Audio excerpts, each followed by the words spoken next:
Web3 with Me is a discussion-style podcast about the ins and outs of Web 3.0, hosted by Zach French, known as Off Edge in the verse. From crypto to NFTs, DAOs to DeFi, we cover the abstract philosophical promises and the new business models enabled in this new decentralized world. Subscribe on your favorite podcast platform or watch the show on YouTube. Thanks and enjoy.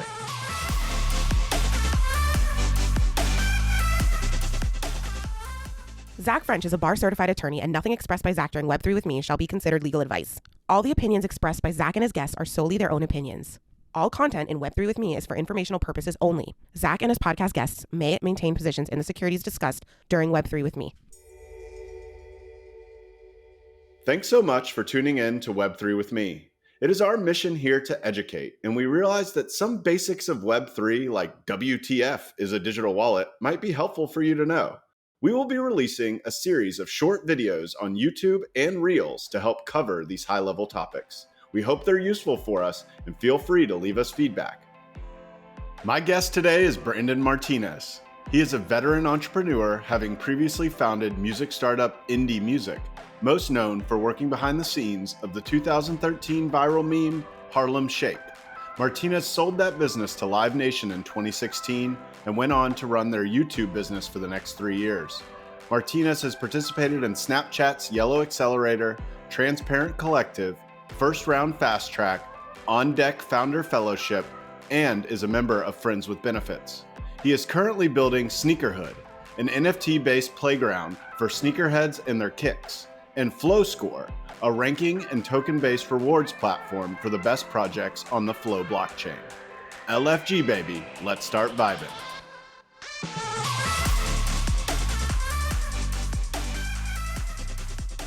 Welcome to the show, Brandon. Thank you. Thank you for having me.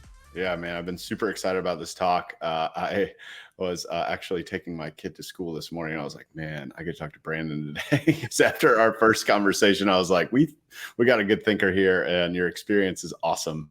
So I always like to start these podcasts with giving the audience an idea of what makes Brandon Brandon. I call it your founding story. So feel free to start wherever you want. It could be Web3. It could be way before that, because I know you got a lot of other valuable experience. Yeah, sure. I know you enjoyed the full story, so I'll try and condense it last time we talked. But I started my career as a talent agent. Actually, I started in the mailroom because that's a place in Hollywood where you're supposed to start off. At least it used to be. Literally a book called The Mailroom, and it says like this is where you learn about the industry. I kind of got my degree in film and thought I'd be a big Hollywood filmmaker, Hollywood director, and figured out really quickly there's a lot of creatives in Hollywood, and I'm one of the few that actually has a good sense for business. I can read a contract, and just kind of stumbled into an opportunity there. I had a really amazing boss who's still a great mentor, and so we had talked about this. This was like late 2006, early 2007, sometime around that timeline when the writer's strike was happening. And so literally all my friends around me were getting fired. And, I was part of alternative programming, which is sort of like reality television back in the day, which is unscripted. And so we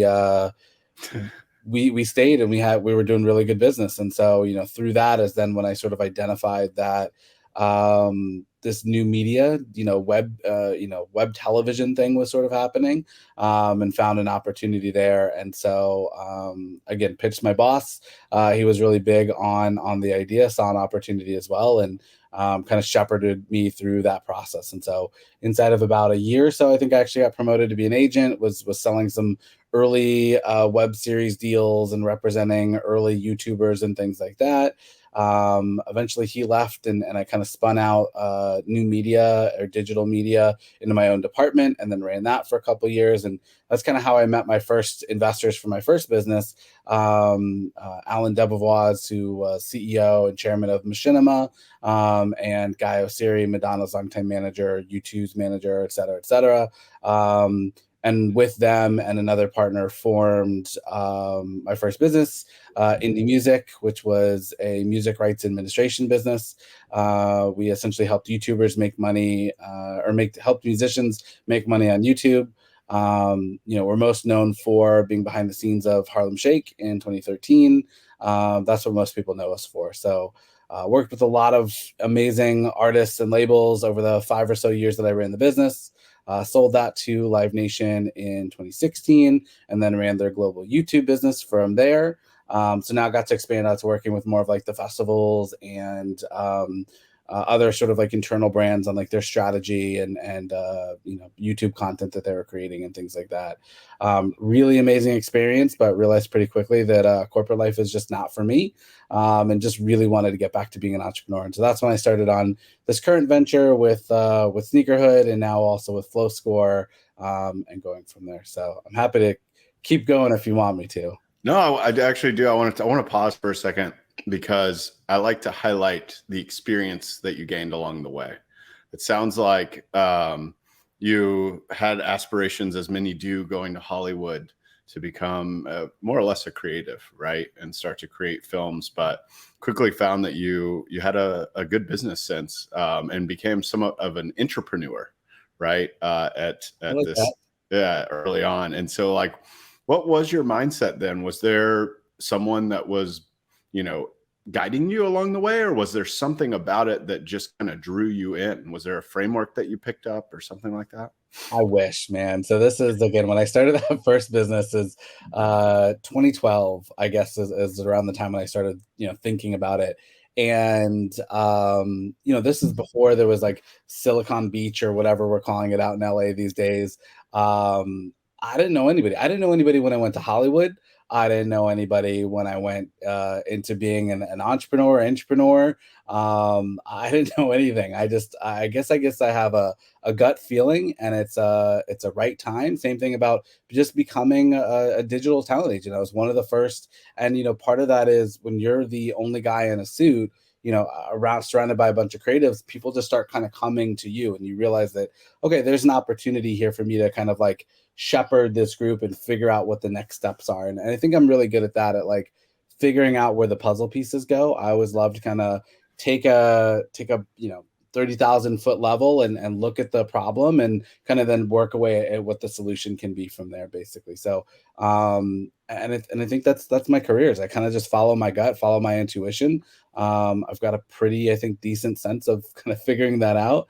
And then and really good at also networking. I think relationships are a big part of this. You and I met because of a relationship that we both have, right? That's a massive part of it, is not just meeting people, but checking in along the way as well, and supporting one another as you go. Like, that's deeply, deeply important to me as well. So yeah, those are probably the biggest learnings that kind of helped push me this far. Yeah, it sounds like what's inherent in that is maybe not quite an empath.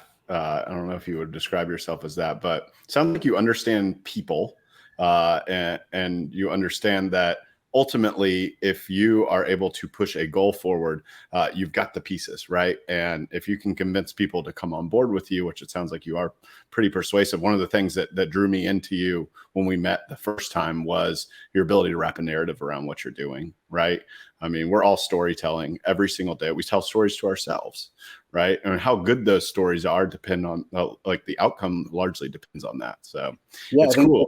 The storytelling is a part of the puzzle pieces, right? It's got to make sense. So if you're sitting there trying to jam the wrong piece into the puzzle, it's going to look off. Even if it's kind of close, it's not going to be the complete story, and when it's off. And I think that goes to whether you're talking to a potential client, or you are just talking to a potential new friend about like why you're an interesting person, right? If something just seems off with you as a person, people pick up on that, right? And I think that there's a deeper level of that. It's funny that you mentioned sort of like the empath sort of thing, as I have this conversation with a friend a while ago, and it kind of keeps resonating with me, of like, when you enter a conversation and sometimes for whatever reason, you either kind of immediately vibe, or something's kind of off, right? And you kind of look at somebody, not everybody does this, but you kind of say, look, okay, I'm at this level. And it could also just because like you had a really bad day or you had a really great day, and you just like, okay, but this person's here. Maybe you got to a party 3 or 4 hours in and everybody's kind of hammered already, right? I can't have this deep conversation right now when everyone's like barely functioning, with their motor skills and things like that. So, I think that applies to like everyday life as well. And if you look at that of just like, okay, how deep can I go with this person? Am I going to overwhelm this person? Or do they really understand what I'm saying? And you have to be able to like read those sort of emotions even while you're doing the storytelling as well. So it's live storytelling is also a big what part of what it is actually, you know, of especially like during pitch mode. I tell a lot of my friends and my fiance this. It's sort of like a 30-minute one act play that you just do over and over and over and over, you know, sometimes 5, 6, 7 times a day. And, you know, where you've got maybe 5 minutes in between each break before you go and do it again. And you may have just had your heart broken, you know, 5 minutes, you know, 30 minutes before. And you have to just, yeah, just put the game face back on, go back into the mode. But you're also pausing for questions and confusion and laughter, and it's all part of it. It's all part of the storytelling. So, yeah, it's I'm making it sound much more difficult than it probably is. Most people listening are probably like, oh, whatever, dude. But it's part of the job. I actually do enjoy that part of the job as well. Yeah, I mean, look, I don't think it's immediately obvious to people that don't do it. And I think that's why some people may be like, what is he talking about? But in reality, when you're going through, like, life is about sales. I mean, people don't like to admit that, but it's about selling yourself, selling your story, and telling Absolutely. it in a compelling way. And I kept thinking when you were when you were going through Act One, or when you're reading people, I kept thinking I was at my curriculum night for my kids' school yesterday, and I like walked in a conversation, and I was like, I'm just going to step in here awkwardly. What's going on? And everybody's like, and for those that can't see me, my mouth dropped, and I was just like, okay, I'm gonna step back out. See ya. Yeah. The And vibe here, it's you not can do there. that. You just have to understand the impact that's going to happen, sort of what you're doing when you do that. All of that plays a part, right? So, I mean, it's definitely possible to do that, but then you got to be able to like also pick up and start jamming with the conversation right there. So it's like it's like double dutch, right? You're just jumping into the flow. Is there is this something that has come natural to you, or is this something that you have studied in terms of the ability to tell stories and wrap narratives around your ideas? I definitely wouldn't say studied by any means. I uh, I think I'm hyper aware of it for sure. Yeah. It's definitely something that I've watched my parents do in their various, you know, roles. Watch friends do. Watch. I've had some really great mentors sort of along the way, and just knowing that I think the biggest thing, and we may have talked about this before, but is finding a path of success that you ultimately subscribe to, right? Like you're like, okay, this looks cool, right? Even if it's not the path, but you like the ending. You're like, okay, I want to be LeBron James. I want to be I was gonna say Will Smith, but yeah, whatever. Somebody that's really successful. Yeah. And then you start to, if you really want to break it down, you're like, okay, how did that person get to this level? So I think it's that is probably what I've done more of is following people's paths, and then realize that, you know, you can do that live as well. Like we just kind of said, is kind of like understanding people, or even sort of placing them into different archetypes, not stereotypes by any means, because people are very complex and everyone's very different. And I think if nothing else, COVID, man, has definitely taught me how much baggage, good or bad, people bring to every situation.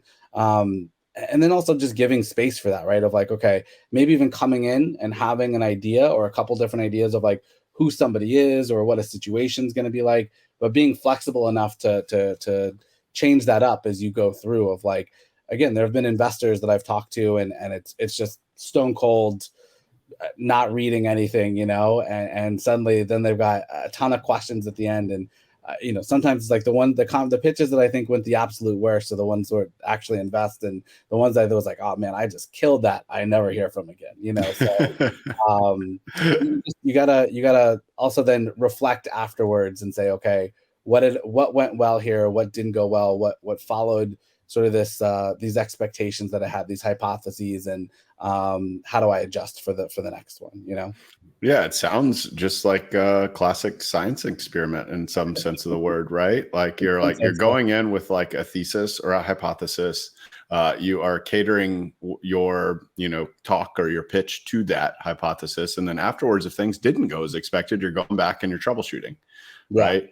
And And it that's a makes great you better point. the next time. It's learning by experience. Yeah, and I'd say that's the biggest part of it too, right? Is also the research, right? That's the first part before you even make a hypothesis. That's what you do is you want to make that's what a hypothesis is, right? An educated guess. So research, therefore, would be you're talking to an investor, obviously, like, listen to some of what you've done before. Before you go into any situation, the more info you have, even if you're getting set up on a blind date, or if you're in a relationship and you're having to meet your girlfriend's boyfriend, type of thing. Yeah. You want to know a little bit. Okay, who are these people? Like, what do we have in common? What can we talk about? All that stuff. So the research and yeah, there's all part of the storytelling that we're talking about. But yeah. Yeah, I'm taking that in my head over to like meeting like my son's friends' parents. I'm just like, Exactly. Oh, it's all right, are we going to do this again? Because if we're going to do it again, oh man, that's a anyways, whole other level of friendship. Yeah. right? Yeah, it's like forced friendship. But anyways, let's switch gears, man. We got up to the point of Web3. Let's talk about your kind of history with Web3, your inflection point where you were introduced to it, and then we can start getting into your various ventures that you're doing now. Yeah, sounds good. So it really starts, like I said, where we left off before was sort of the foundation, the formation of sneakerhood, which really started as, for those on video, I have a lot of sneakers behind me. These are all my sneakers. I actually just cataloged them over the weekend. I've got 235, in case that question wanted to come up. Way less than I thought that I had. So I'm just like, oh man, you see there's a hole behind me on this side. I'm like, I started cleaning out some stuff I don't wear, and I got to go buy more. It was Oh a no, great weekend for me. you got at least 6 pairs you can fit up there on video. Oh, so many more. So yeah, it really started for me. I'm a big sneakerhead, have been for more than a decade now. And so it really started with, what's the next iteration? What's the next generation of sneaker collecting really look like? So building communities for sneakerheads, basically. I built an early prototype, got into Snapchat, previously had an accelerator program, just ended because of this current downturn, but called Yellow. So I was in the second cohort of that. This was about summer of 2019. That was really the first kind of start to the business, and was working on an early version of the product, and so launched that while I was part of that cohort. Learned a lot, really amazing experience. Got to meet a lot of the Snap team and how they think, and really incredible experience, like I said. But really just that product that I built just really wasn't it. It was web-based at the time. It also was just didn't have the right team on board either. And so when I got out of that program about the end of that year, kind of just looked for a hard refresh, basically. So that's when my now co-founder, Stefan, came on and joined. He's a creative director in the city. He really just brought this amazing creative direction to what we're doing. He used to live down the street from me, so I thought we were literally like taking our dogs for a walk, and he comes over with his giant pad of paper and is just like, all right, what are we doing with this business, basically? And so he just really leaned in, which is exactly what I needed. My CTO as well is a friend of mine that I used to play basketball with here in Brooklyn. He had since moved out to the Philippines to go work for Google. Left to go start a couple companies of his own, one of which was the largest live gaming app in Southeast Asia, which he sold just before COVID hit. So we had this amazing dev team just kind of sitting around looking for cool projects to work on. So timing just really worked out for us, basically. So we put out a new version of the app spring of 2021, I believe, something around there. So right as sort of like NFTs were really starting to take off, and really just saw this opportunity with Web3, not just with NFTs specifically, but Web3 as a whole, the technology having this ownership, opportunity and connectivity to bring our community together that we were really looking for, basically. So, the app at its core is really about allowing people to taking that behavior of taking a photo of your sneakers, but now turning it into something that a digital collectible is what we were initially calling it. So adding an AI art filter on top of it. So now your photo also looks like a Frida Kahlo, a Warhol, a Basquiat, something like that. So it adds another level. So it's really accessible as well, right? So for somebody like me that has no creative ability whatsoever, I think I look like a genius because now I've created this incredible artwork from my sneakers, basically. from there, our goal, as we sort of really started to dig in, was to allow people to then, again, taking that behavior of sort of flexing on other people in the community, to then battle those digital collectibles, whether ones that you've created or ones that you've purchased from other users, against one another, in like a sneaker battle, head-to-head sort of style, basically. Yeah, so I guess around this time, we were just when we were kind of formulating all of our ideas, figuring out what was going to be next for us. I really liked the idea of Flow, the blockchain Flow. Saw this company Genies, which had raised $20 or $30 million at that point, completely rebuild their platform from Ethereum over to Flow, and I was like, okay, something really interesting is happening here, and so. Kind of just kept talking about it. Again, our audience is also very mainstream. And so I really love their idea of blockchains for the mainstream as well. And so one of our now current investors finally said, hey, do you want to meet Roham? And I said, absolutely. And he really— For the audience, who's Roham? Oh, yeah, that's true. You should know who Roham is. He's just at Roham on Twitter, and everywhere else. Roham is the CEO and one of the founders of Dapper Labs, which is the parent company of Flow, the blockchain, and NBA Top Shot is their product that you're probably most well known for on Flow as well. So Roham is very well known in and around the industry. He's invested in a ton of companies as well, his own personal money. Now he's formed a fund around that as well. Really just a big mover and shaker in the space as well. So when I got connected to Roham and his team, they really just echoed back all the really great things that we'd heard about them. And I was like, all right, this is definitely the change for us, basically. So that's kind of why we started building on there. So we started with a PFP, which is what we minted in May.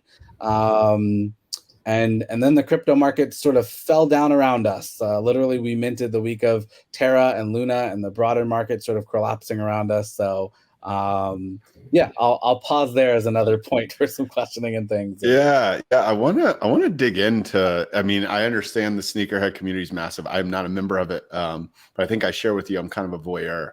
I downloaded StockX, Goat, and a few other apps, and I just kind of look at it because it's so interesting to see how active the market is. But I want to break down how you were growing at that point. How were you reaching these people?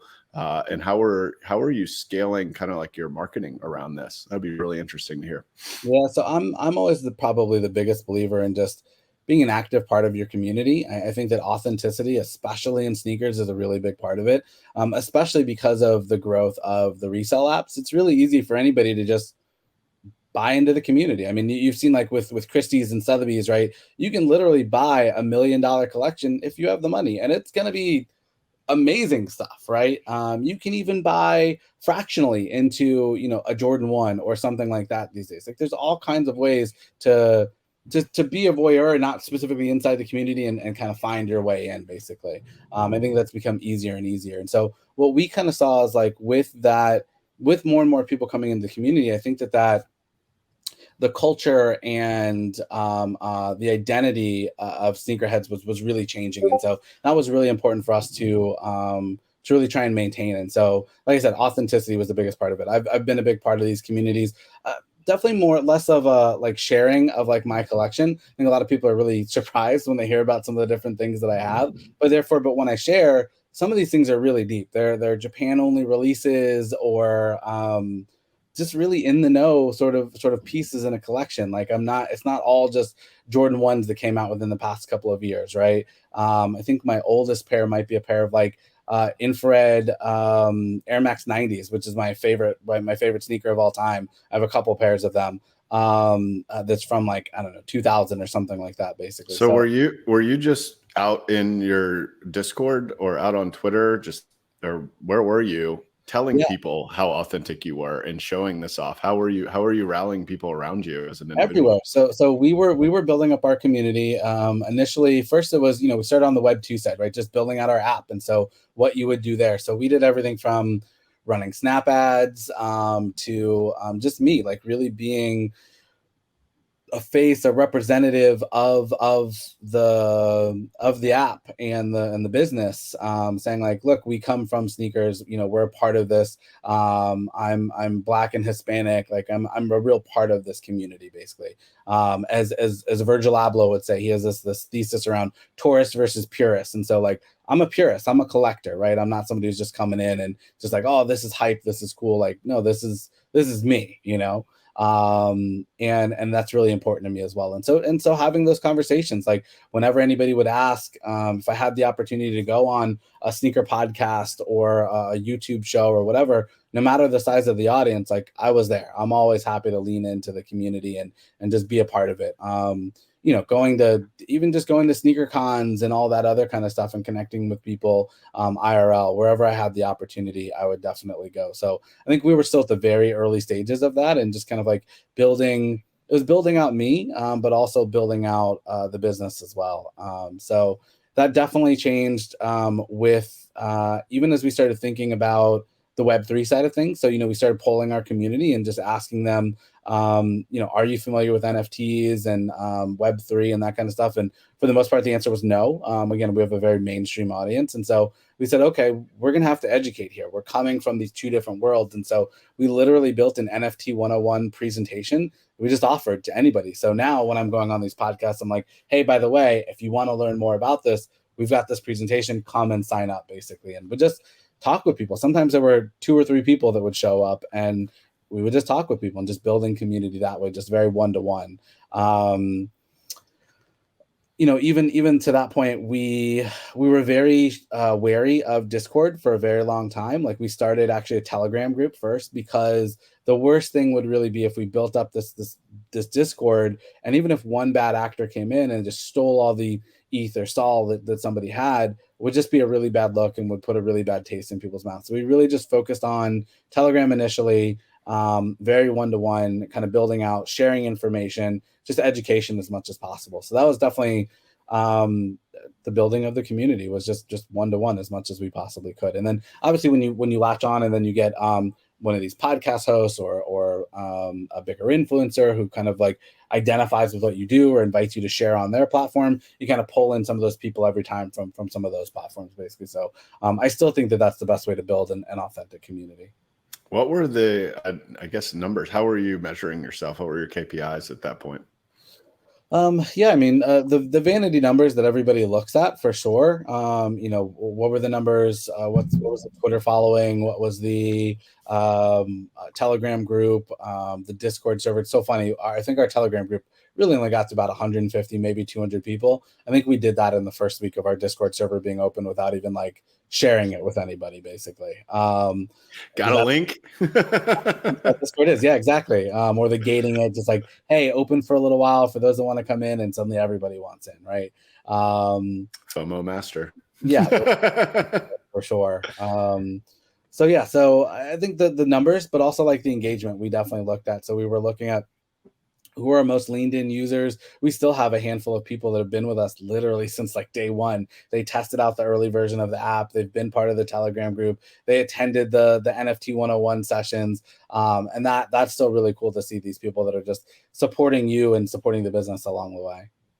Nice. So you were focused on growing your audience, right? And the way you were measuring that is by how many people were engaging in the community and how you were growing your Twitter following. Was there any point in this journey where you hit hypergrowth, where you saw like an exponential? Was it just opening the Discord, or was there a specific event that might have led to that? There were a couple, I don't know if it's hyper growth, but growth moments, like some of the bigger communities, especially within Flow. I think honestly that was the biggest part, is where we leaned into Flow specifically, and not just NFTs, not just Web3, but really leaned into the Flow community. There's a couple of big ones. Flowverse is probably the biggest one over there. So they hosted an AMA. It was really sort of like our coming out. And that was for sure that really kicked off the opening of our Discord server. And then from there, we've had really good support from the Dapper and the Flow team as well. So every time they shared something out, we had a community spotlight feature on their blog and some emails that they sent out and things like that, tapping into a really massive audience. And so one thing that definitely people identified with was also, again, as part of that authenticity, is having a trail for people to follow, right? Because I think that's what we love to do in Web3. Well, at least what we should be doing, right? Do your own research. And so, DYOR. DYOR. we had a white paper that we worked really hard on, and it's still on our website now. And like I said, my business partner is a creative director. He does incredible work. Absolutely.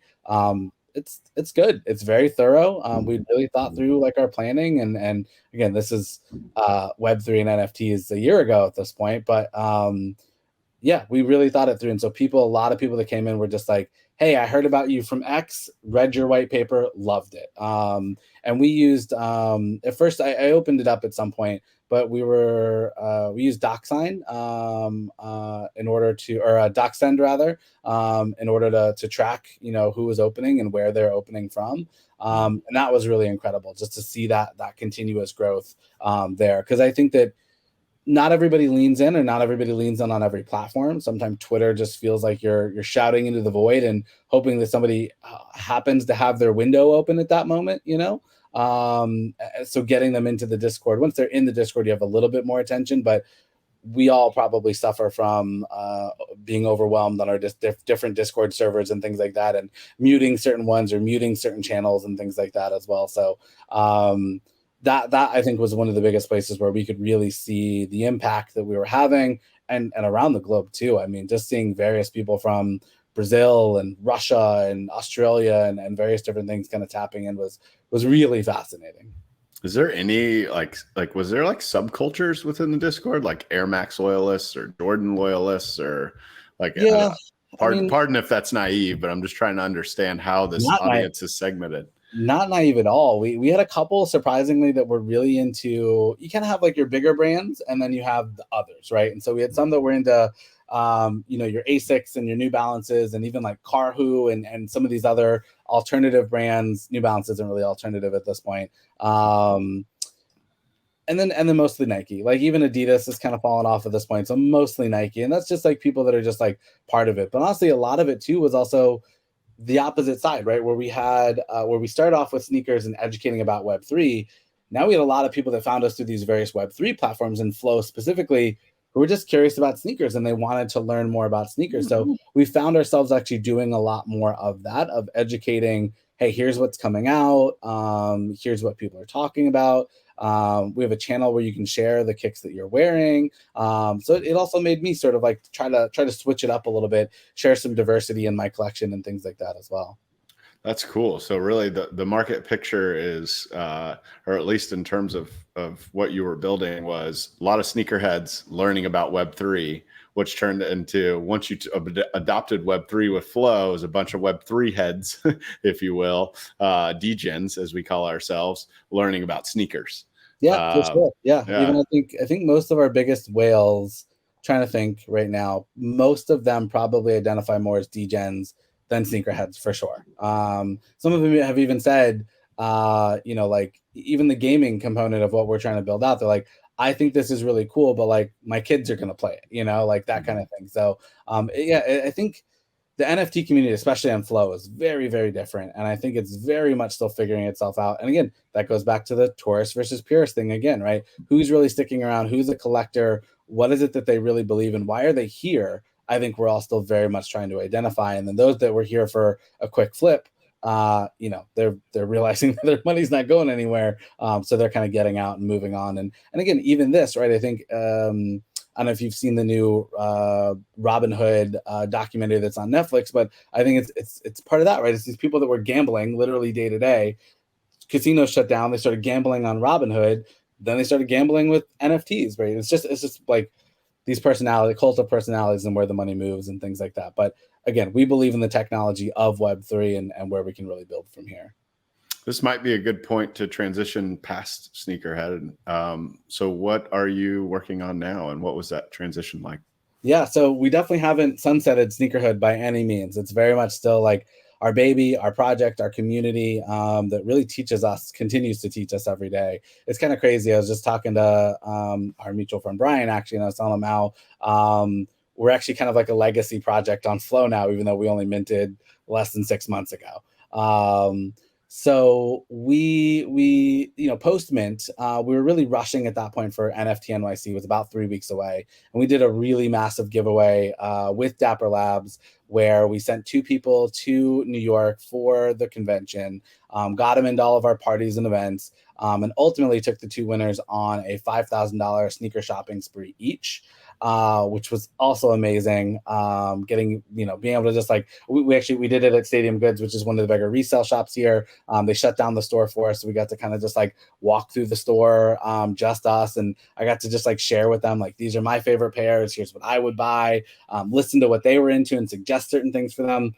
That was an experience I'll definitely never forget. Also, part of that experience I'll never forget, we had to pause filming for an hour because Adele came in and needed a shop for her kid.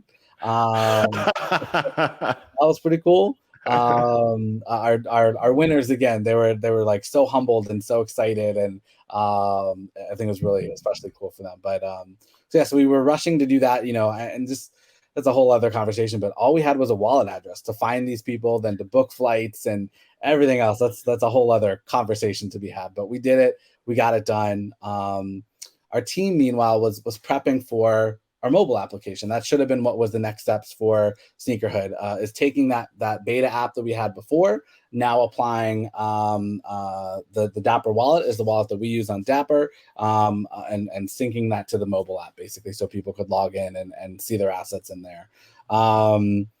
Unfortunately, the Dapper wallet just really wasn't ready for mobile. We're seeing it a little bit now with like Instagram and Facebook, but the team kind of just kept saying, it's still a few months coming, it's still a few months coming, it's still a few months coming. So meanwhile, we ended up kind of pausing, and we built a rarity tool for our community, because that was something that they were also asking for. And so, we had talked to Rarity Sniper and Rarity Tools, and just didn't really see the value. They were charging 2 ETH. I think they still charge 2 ETH, which at its height is 7 to 8 grand.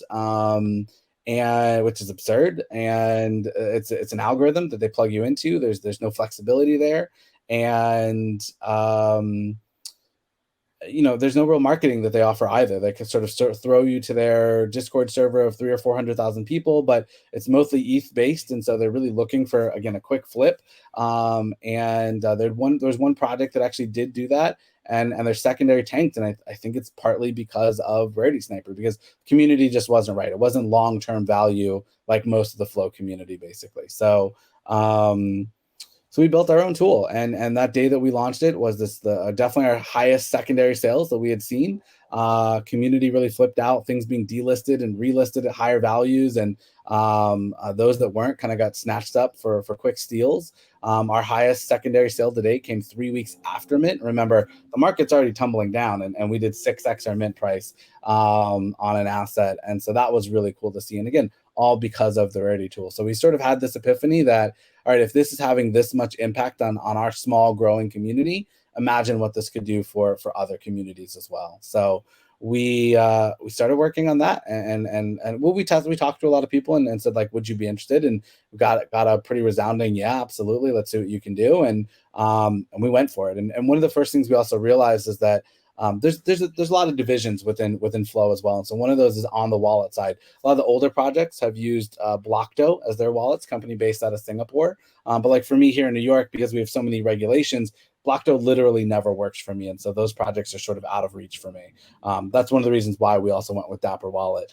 So Dapper is what a lot of the newer projects are using, but now we also have Lilico, which is a new wallet, and a couple others that are still coming up as well. So we did a wallet connect inside of our Rarity tool that we call Flow Score. And so now you can actually see, for the projects that we have on the platform, all of your assets all in one place. Doesn't matter if they're on Blockdo or Dapper or Lilico, wherever. As long as they're on the platform, you can see them all in one place. And that actually doesn't even exist in ETH or Sol or most other places as well. If you have one wallet, it's in that wallet, basically. So really basic functionality, which I think is where a lot of Web3 is at right now, and just sort of opening those doors. And sort of like, somebody gave me this really great comparison a while back of, it's sort of like a vending machine, right? And so you as a consumer, you don't care how the vending machine actually works. You just want your candy, your chips, your soda, whatever, and that's sort of where we are in Web3 right now, I think. Web 2.5 onboarding stage. So that is a definition that a previous guest has given. It's a great one. Yeah, right? I'm sure we're all using the same. Yeah. Yeah, That's what it's a good example of like explaining a smart contract too, right? Like you also put that. your money in, you push the buttons, you receive. There's no vendor there handing it to you. It's there, and you Yep. push the buttons. You perform your side of the contract. You pay for the NFT, if you will, and you receive it, and that's programmed in, right? Like that's represents a lot of the value there. So it's interesting. You kind of took like the Amazon path. I'm going to build the best possible tool that my community wants internally, and then now it makes sense kind of to start marketing this, like make it a proprietary and start marketing it to other companies. That's how AWS was started and many of their other business lines. Yeah. So it's super interesting to hear you do that. What other stuff were you doing or are you doing currently to help grow that tool? Is it just about getting more availability so that every collection on Flow can have that opportunity to leverage the app, or what? Yeah, it's crazy, right? We're doing all this stuff right now, which I think immediately provides value to some of these companies that we're working with. So give you a couple of examples. One, I mentioned that like the other rarity tools, it's an algorithm that they plug you into. So we're actually going about more of a bespoke model where we are really like leaning in with companies and helping them figure out their data on chain and off chain. Some things maybe that they didn't get to build into their contract for whatever reason, and applying that to the rarity score as well. So for example, we have an F1 based project called Drivers, and they have a numeric based system because they want to build out a driving game at some point, a racing simulation. So they've got a turning score and things like that, basically. So we built that into the rarity tool. They also have helmets and suits that you're wearing, but they didn't have on chain the matching of the helmets and suits. We built that into the rarity tool. If we have the info, and we're also thinking outside the box. So we're there's a couple there's one project that we're onboarding right now. Try not to give away too much, but so there's a couple that we're looking at. Give us all the alpha. No, I'm just kidding, man. There's one that we're onboarding right now. Say this as vaguely as I can, and let's just say it has some models that are involved, and these models were featured in the magazine in different ways. Maybe they might have been in the center, or maybe they were just featured by the month. That's some super big hints right there. And so none of that data is really like on chain. So we're building that in. We can also look at where their featured video was shot, when that was rolled out and that kind of thing, and build that data in basically. So companies have to supply us with the information, but then we can build that into their traits, into their rarity and things like that as well. So one, we're sort of unlocking data. A lot of these companies are also using, if not a marketplace, then some of these providers that are building out frameworks for people to build out their own marketplaces as well. But a lot of times their data or even their images, the hosting of them gets locked up in servers that don't belong to them. So we're also sort of like freeing this data and this information for them, and now using it in much more interesting ways. And then we're building out. So we're about to onboard our first pack-based system, so cards, right? And so with a lot of the card-based ones, there's hundreds of thousands, millions of NFTs that they're releasing, but a lot of times in packs, you're talking about packs of like Top Shots, like a Top Shot, not Top Shot specifically. I'm not giving away that alpha. We'll have them eventually for sure, but it's something like that. And so they're releasing in packs into their cards. So there's a lot of common assets, right? And they're all the same. So what matters maybe is the addition. Like if you got number 1, that should definitely be worth way more than edition 1001 or 100,001, right? So we're building in that data, but you don't want to then have to scroll through pages and pages and pages of the exact same asset over and over.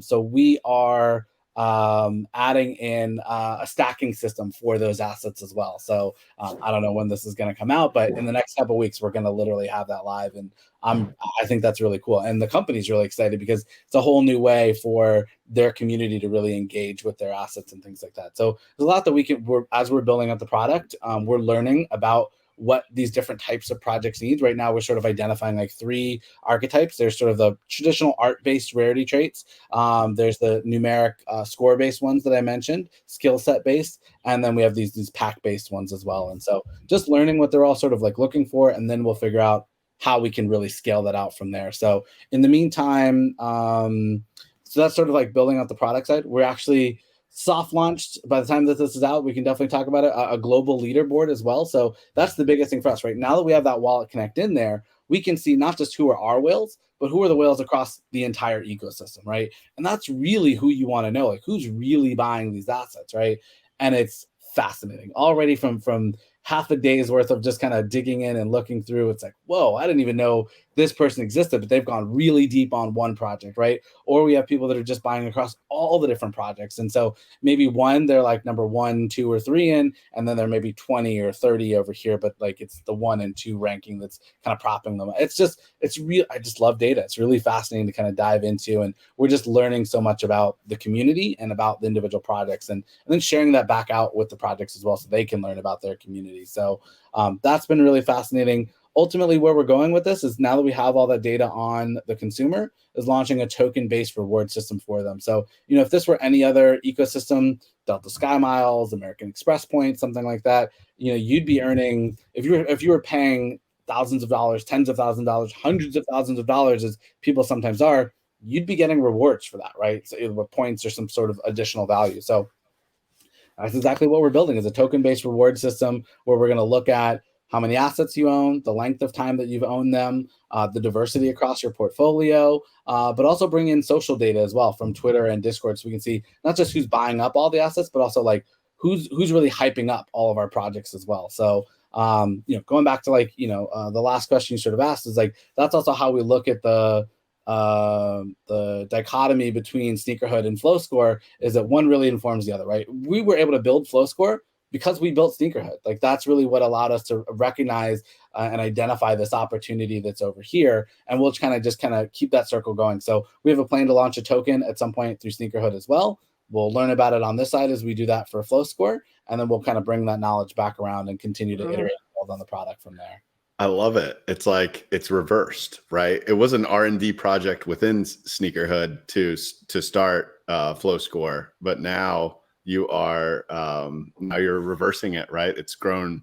What if you're comfortable sharing? Is there's like percentage growth numbers that you've seen over the course of this in terms of like month over month? Or, I mean, I know we don't have year over year yet, but eventually you will. It's really only been live for a little over 2 months now at this point. So we barely have month over month. So really, it's we look at the projects, right? So depending on the number of their holders within their project, we're usually seeing about 10% initially, kind of immediately jumping on board, and then there's kind of some growth and some ramping from there. So that's where we're looking at bringing in some more social elements as well, so we can start to get more of that like daily and even weekly usage throughout, whether that's through obviously like commenting and liking on people's like assets and things like that, which again can also be a reward point because that's a data point as well, but also challenges, right? So one thing that's been really successful for us in onboarding communities is really digging into a project and seeing,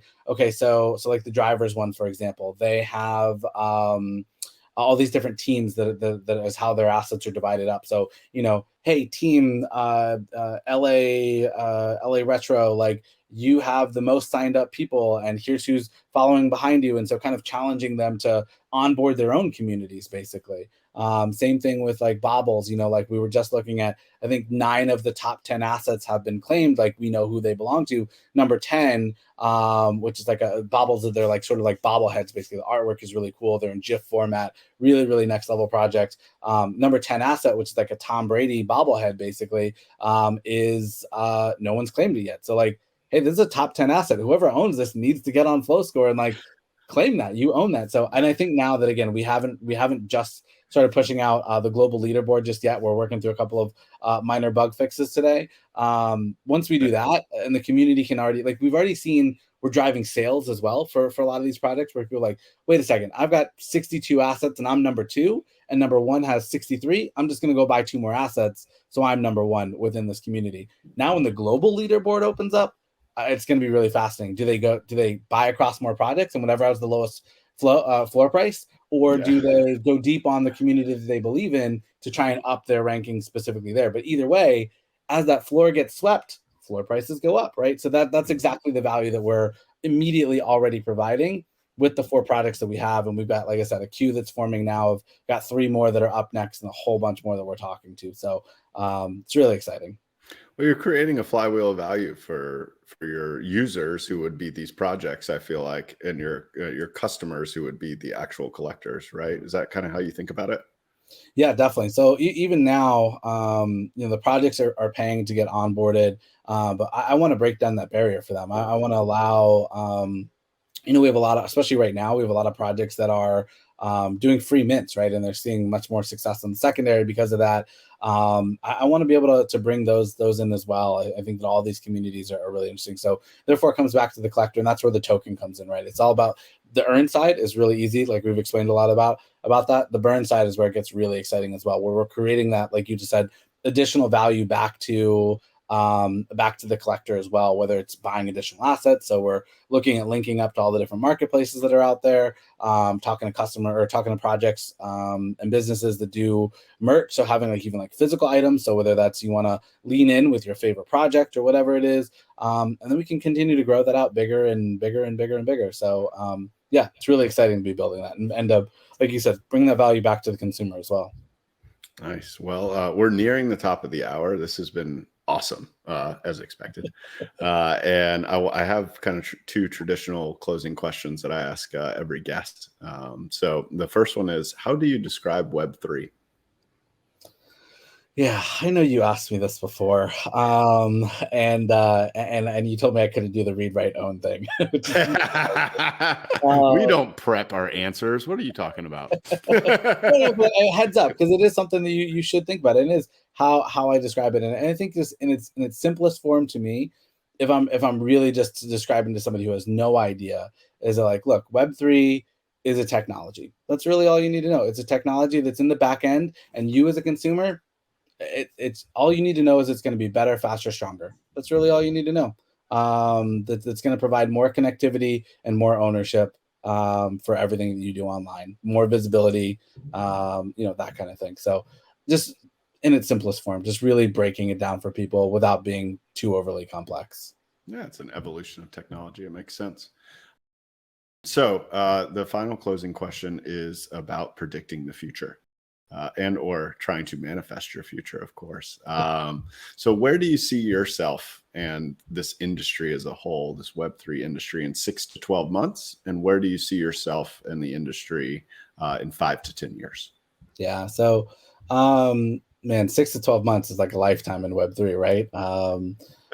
Hopefully, at least in 6 months, hopefully the mainstream has come back. I'd really love to see more of that adoption, less skepticism. I know we all love to see these massive spikes in Ethereum pricing and Solana pricing and Bitcoin and everything else, but I'd love to see some stability, for that to actually happen. And I think that's what's going to be, again, the most important to me right now is a mainstream audience, like really getting that mainstream adoption, the next billion users to really come on to Web3, again, who shouldn't have to think about it or know even that it's Web3 or what token they're using or whatever else, basically. So that's the world that I'm aiming for, where everything just sort of like seamlessly works. I'm really interested in the idea of, like, I just saw, I think in California, maybe they've passed it so that you're going to be allowed to have your medical records stored in a wallet. I think they just passed that law, or they're about to pass it, or something like that. And so, yeah, I'd love to see more of that, where your resume, your CV, all that stuff, like that's how you're connecting to the world, is through a wallet of some sense. And that's also your you can have multiple personalities, right? Like maybe you like to go rave at night, and so you've got that version of yourself in a wallet, and then you've got your day-to-day, how you're paying the bills, sort of version in a different wallet.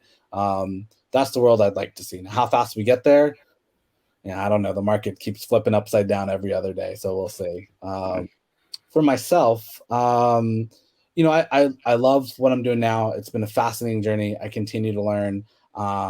But I'm also old. Like, I'm getting older. I've got a 10-year-old. No, 11. Geez, she just turned 11. The next steps for me, like I said, kind of going back to the beginning of this conversation, is I love connecting with people. And really, the next step for me is empowering people as well. So that is whether it's through an accelerator, a fund of some sort. I've had a very haphazard journey, and like I said, I wish that I'd had mentorship, more mentorship, specifically from people that look like me. I think that that's really important, and it's not just because it's providing money, like that's definitely important, right? But it's also understanding whatever the differences that we all face in our day to day. The microaggressions and how that can throw off your day, and again, the baggage that we all bring day to day is very different, and I think a lot of that is affected by where you come from and what you've seen growing up. And I don't think that I know for sure there's not enough people that have lived a life even anywhere near mine in Silicon Valley, in technology, in VC.